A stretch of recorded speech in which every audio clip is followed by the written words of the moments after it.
में धर्मात्मा जन का दिव्य लोकों का शुभ होकर उत्तम कुल में जन्म लेना, शरीर के व्यवहारिक तथा पारमार्थिक दो रूपों का वर्णन, अजपा जप की विधि, भगवत प्राप्ति के साधनों में भक्ति योग की प्रधानता कही गई है। गरुड़ जी कहते हैं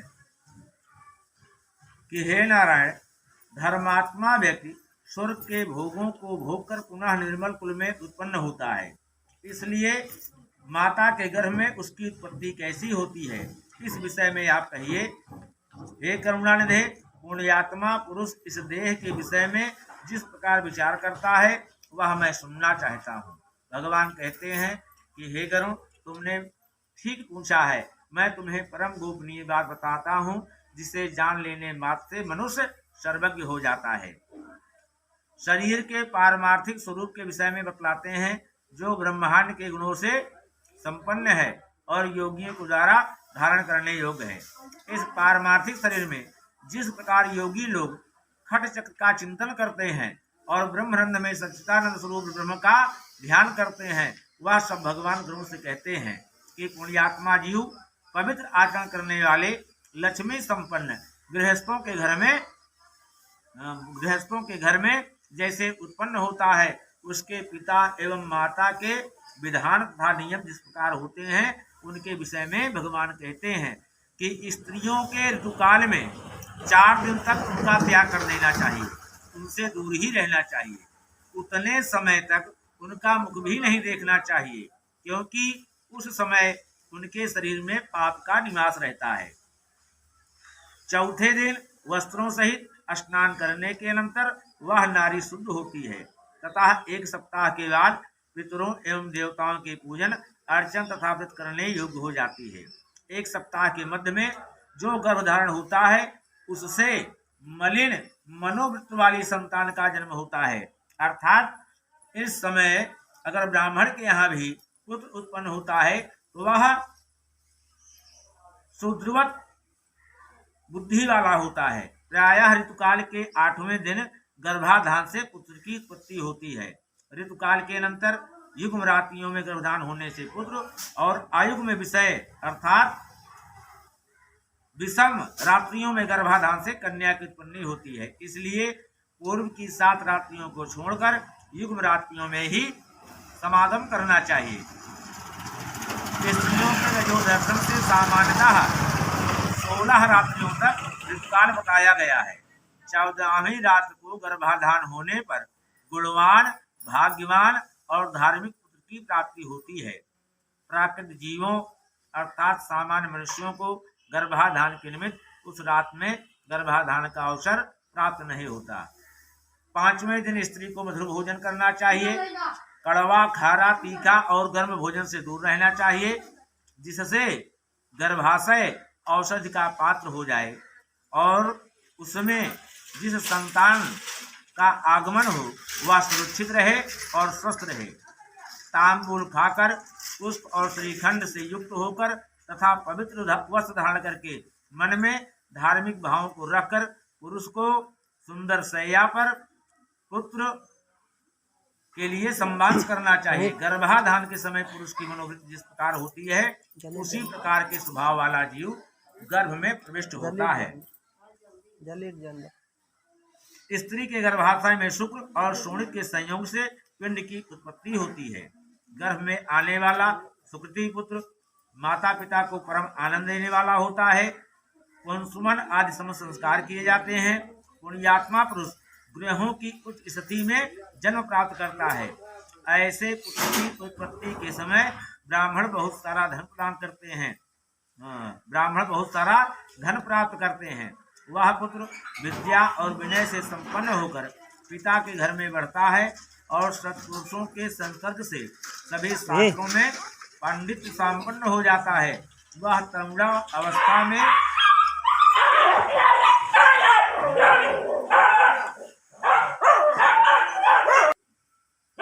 पूर्व में किए हुए तपस्या, तेज सेवन आदि महापुण्यों के फल का उदय होने पर वह नित्य आत्मा और अनात्मा अर्थात परमात्मा और उससे भिन्न पदार्थों के विषय में वह विचार करने लगता है, जिससे उसे यह बोध होता है कि सांसारिक मनुष्य भ्रमवश रस्सी में सर्प के आरोप की भांति वस्तु अर्थात सच्चिदानंद ब्रह्म में अवस्तु अर्थात अज्ञानादि जगत प्रपंच का अध्यारोप करता है।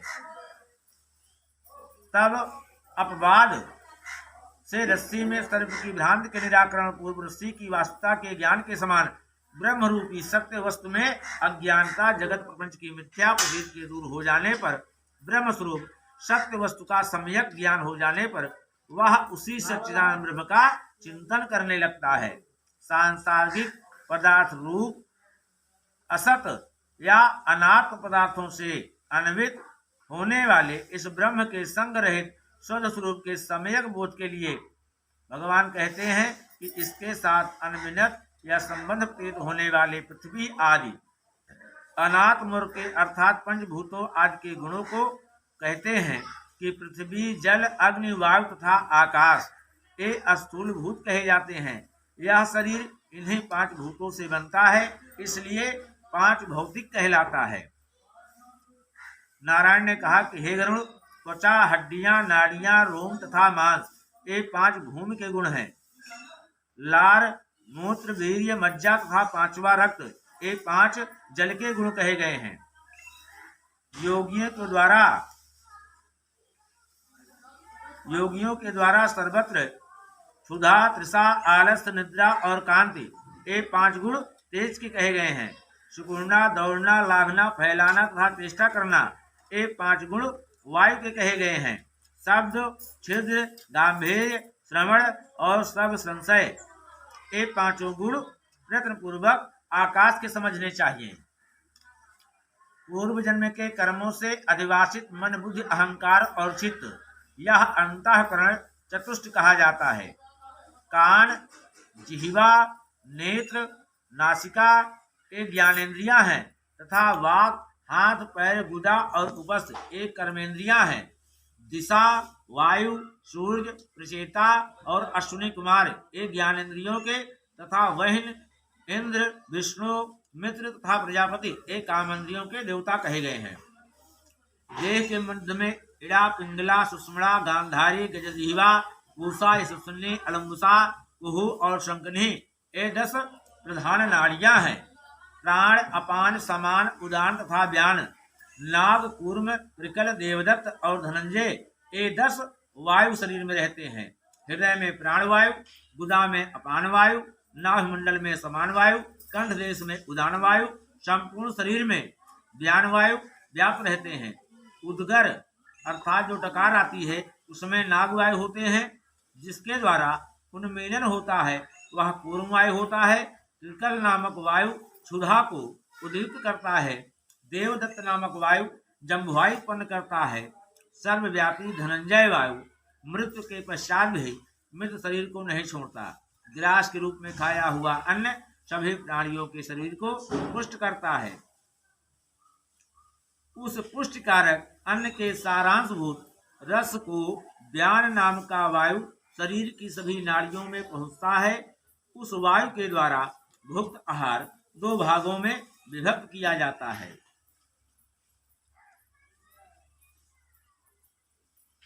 अन्न और जल को पृथक पृथक करके अग्नि के ऊपर जल और जल के ऊपर अन्न को करके अग्नि के नीचे प्राणवायु स्वतः स्थित होकर उस अग्नि को धीरे धीरे झोंकता है और रस को पृथक पृथक कर देता है। तब वह व्यान वायु उस रस को संपूर्ण शरीर में पहुंचाता है।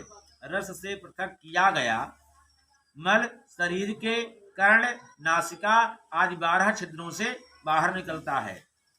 कान, आंख, नासिका, जिह्वा, दंत, नाभि, नख, गुदा, गुप्तांग तथा शिराएं और समस्त शरीर में स्थित छिद्र एवं लोम ये 12 मल के निवास स्थान है।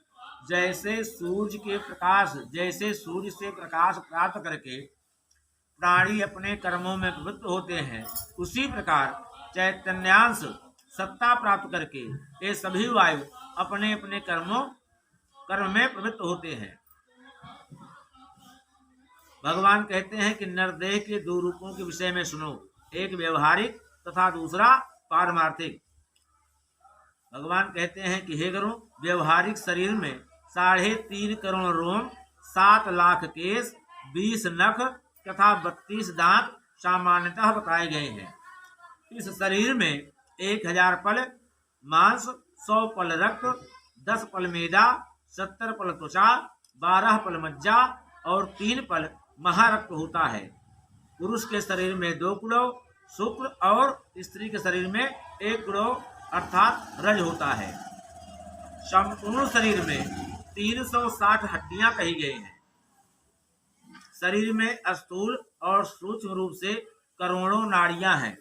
इसमें 50 पल पित्त और उसका आधा अर्थात 25 पल कफ बताया गया है। सदा होने वाले विष्ठा और मूत्र का प्रमाण निश्चित नहीं किया गया है। व्यवहारिक शरीर इन गुणों से युक्त है। पारमार्थिक शरीर में 14 भुवन, सभी पर्वत, सभी द्वीप एवं सभी सागर तथा सूर्य आदि ग्रह सूक्ष्म रूप से विद्यमान रहते हैं। पारमार्थिक शरीर में मूलाधार आदिशा चक्र होते हैं। ब्रह्मांड में जो गुण कहे गए हैं वह सभी इस शरीर में व्याप्त हैं, अर्थात हमारे आपके शरीर में पूरा ब्रह्मांड समाया हुआ है। योगियों के धारण स्पर्श उन गुणों को भगवान कहते हैं कि जिनकी भावना करके जीव विराट स्वरूप का भागी हो जाता है। कहते हैं नारायण कि पैर के तलवे में तललोक, पैर के ऊपर वितललोक जानना चाहिए। इसी प्रकार जान में सुतललोक, जांघों में महातल, सख्त के मूल में तलातल, गुहे स्थान में रसातल, कमर में पाताल, पैरों के तलवों से लेकर कट पर्यंत 7 अधोलोक कहे गए हैं। नाभि के मध्य में भूरलोक, नाभि के ऊपर भूवरलोक, हृदय में स्वर्गलोक, कंठ में महरलोक, मुख में जनलोक, ललाट में तपोलोक और ब्रह्मरंध्र में सत्यलोक स्थित है। इस प्रकार इस शरीर में 14 लोक पारमार्थिक शरीर में स्थित रहते हैं। त्रिकोण के मध्य में मेरु, अंध कोण में मंदर, दाहिने कोण में कैलाश, वाम कोण में हिमाचल, ऊर्ध्व रेखा में निषद, दाहिनी ओर की रेखा में गंधमादल तथा बाईं ओर की रेखा में रमणाचल नामक पर्वत स्थित है। ये 7 कुल पर्वत इस पारमार्थिक शरीर में विद्यमान हैं। हड्डियों में जम्बूद्वीप, मज्जा में शाकद्वीप, मांस में कुशद्वीप, शिराओं में क्रौंचद्वीप, त्वचा में शालमलीद्वीप, रोम समूह में गोमेदद्वीप, नख में पुष्करद्वीप की स्थिति जाननी चाहिए। तत्पश्चात सागरों की स्थिति भगवान कहते हैं कि क्षार समुद्र मूत्र में, क्षीर सागर दूध में, सूरा का सागर कफ में, घृत का सागर मज्जा में, रस का सागर शरीरस रस में, दधि सागर रक्त में समझना चाहिए। कंठ के लटकते हुए भाग अथवा उपजिह्वा या काकल में समझना चाहिए। लंबिका स्थान, नाद चक्र में सूर्य, बिंदु चक्र में चंद्रमा, नेत्रों में मंगल, हृदय में बुध की स्थिति समझनी चाहिए। विष्णु स्थान अर्थात नाभि में स्थित मणिपूरक चंद्र में बृहस्पति तथा शुक्र में स्थित शुक्र स्थित है। नाभि स्थान में शनिश्चर रहता है। मुख में राहु, वायु स्थान में केतु। इस प्रकार समस्त ग्रह मंडल इस पारमार्थिक शरीर में विद्यमान है। अपने इस शरीर में समस्त ब्रह्मांड का चिंतन करना चाहिए। प्रभात काल में सदा पद्मासन में स्थित होकर खट चक्रों का चिंतन करे और यथोक्त क्रम से अजपा जप करे। अजपा नाम की गायत्री मुनियों को मोक्ष देने वाली है। इसके संकल्प मात्र से मनुष्य सभी पापों से मुक्त हो जाता है। भगवान कहते हैं कि हे नारद, हे गरुड़, मैं तुम्हें अजपा जप का उत्तम क्रम कहता हूँ, जिसके सर्वदा करने से जीव भाव से मुक्त हो जाता है। मूलाधार, स्वाधिष्ठान, मणिपूरक, अनाहत, विशुद्ध तथा आज्ञा, इन्हें खट चक्र कहा जाता है। इन चक्रों का क्रमशः मूलाधार गुदा प्रवेश में, लिंग देश में, नाभि में, हृदय में, कंठ में, भौहों के मध्य में तथा ब्रह्मरंध्र में चिंतन करना चाहिए। मूलाधार चक्र चतुर्दलाकार अग्नि के समान, स्वाधिष्ठान चक्र सूर्य के समान दीप्तमान का आश्रय स्थान खरदलाकार है। मणिपूरक चक्र रक्तिम आभा वाला 10 दलाकार, अनाहत चक्र 12 दलाकार, स्वर्णिम आभा वाला तथा वर्णों से युक्त है। विशुद्ध चक्र षोडश दलाकार 16 स्वरों से युक्त है। कमल और चंद्रमा के समान कांति वाला होता है आज्ञा चक्र। द्विदलाकार और रक्तिम वर्ण का है। उसके ऊपर ब्रह्मरंध्र में दीप्यमान सहस्त्र दल कमलाकार चक्र है, जो कि सदा सत्यमय, आनंदमय, शिवमय, ज्योतिर्मय और शाश्वत है। इन चक्रों में क्रमशः गणेश, ब्रह्मा, विष्णु, शिव, जीवात्मा, गुरु तथा व्यापक परब्रह्म का चिंतन करना चाहिए। अर्थात मूलाधार चक्र में गणेश का, स्वाधिष्ठान चक्र में ब्रह्मा जी का, मणिपूरक चक्र में विष्णु का, अनाहत चक्र में शिव का, विष्णु चक्र में जीवात्मा का, आज्ञा चक्र में गुरु का और सहस्रार चक्र में सर्वव्यापी परब्रह्म का चिंतन करना चाहिए। विद्वानों ने एक दिन रात में 21,600 श्वासों की सूक्ष्म गति कही है। हम का उच्चारण करते हुए श्वास बाहर निकलता है और साह की ध्वनि करता हुआ अंदर प्रवेश करता है। इस प्रकार तात्विक रूप से जीव हंसा इस मंत्र से परमात्मा का निरंतर जप करता रहता है। जीवों के द्वारा अहोरात्र में किए जाने वाले इस अजबा जप के 600 मंत्र गणेश के लिए, 6000 ब्रह्मा के लिए, 6000 विष्णु के लिए, 6000 शिव के लिए, 1000 जीवात्मा के लिए, 1000 गुरु के लिए और 1000 जप जीवात्मा के लिए निवेदित करने चाहिए। श्रेष्ठ संप्रदाय वेत्ता अरुण आदि मुनि इन खट चक्रों में ब्रह्म मयूख के रूप में स्थित गणेश आदि देवताओं का चिंतन करते हैं। शुक्र आदि मुनि भी अपने शिष्यों को उपदेश देते हैं। महापुरुषों की प्रवृत्ति को ध्यान में रखकर विद्वानों को सदा इन चक्रों में देवताओं का ध्यान करना चाहिए। सभी चक्रों में अन्य भाव से उन देवताओं का मानस पूजा करके गुरु के उपदेश के अनुसार अजबा गायत्री का जप करना चाहिए। इसके बाद ब्रह्मरंध्र में अधोमुख में स्थित सहस्त्र दल कमल में हंस पर विराजमान वर तथा अभय मुद्रायुक्त दोनों हस्त कमलों को स्थित वाले श्री गुरु का ध्यान करना चाहिए। गुरु चरणों से निकली हुई अमृतमयी धारा से प्रक्षालित होता हुआ सा चिंतन करे। फिर पंचोपचार पूजा करके उनकी स्तुति करनी चाहिए। तदंतर कुंडलिनी का ध्यान करना चाहिए। खट चक्र में 3.5 वलय में स्थित है। आरोह तथा अवरोह के रूप में खट चक्र में संचरण करती रहती हैं। इसके अनंतर ब्रह्मा नामक मुहूर्त में भगवान के द्वारा चिंतित आनंद स्वरूप स्वप्रकाश सनातन रूप का सदा ध्यान करना चाहिए। इस प्रकार गुरु के उपदेश से मन को निश्चल बनाए। अपने प्रयत्न से ऐसा नहीं करे, क्योंकि गुरु के उपदेश के बिना साधक का पतन हो जाता है। इस प्रकार अंतर्याग संपन्न करके बहिर्याग का अनुष्ठान करना चाहिए। देह का अभिमान रखने वाले अर्थात 5 भौतिक शरीर को ही जो अपना शरीर समझने वाले व्यक्तियों की वृत्ति अंतर्मुखी नहीं हो सकती। इसलिए उनके लिए सरलता पूर्वक की जा सकने वाली नारायण की ही भक्ति मोक्ष साधिका हो सकती है। यद्यपि तपस्या और योग साधना आदि भी मोक्ष के लिए मार्ग हैं, फिर भी संसार चक्र में फंसे हुए व्यक्तियों के उद्धार के लिए भगवान नारायण का भक्ति मार्ग ही समीचीन उपाय है, सरल उपाय है।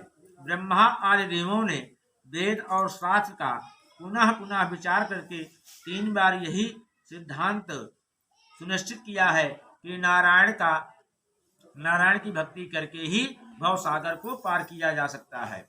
यज्ञादि साधर्म भी अंतःकरण की शुद्धि के हेतु है और इस शुद्धि के फलस्वरूप नारायण की भक्ति प्राप्त होती है, जिसे प्राप्त करके व्यक्ति पुनः जन्म मरण आदि दुखों से पीड़ित नहीं होता। भगवान कहते हैं कि हे गुरु, जो सुकृति मनुष्य इस प्रकार का आचरण करता है वह मेरी भक्ति के योग से सनातन मोक्ष पद को प्राप्त कर लेता है। यहीं पे 15वें अध्याय का भी समापन हुआ। 16वें अध्याय में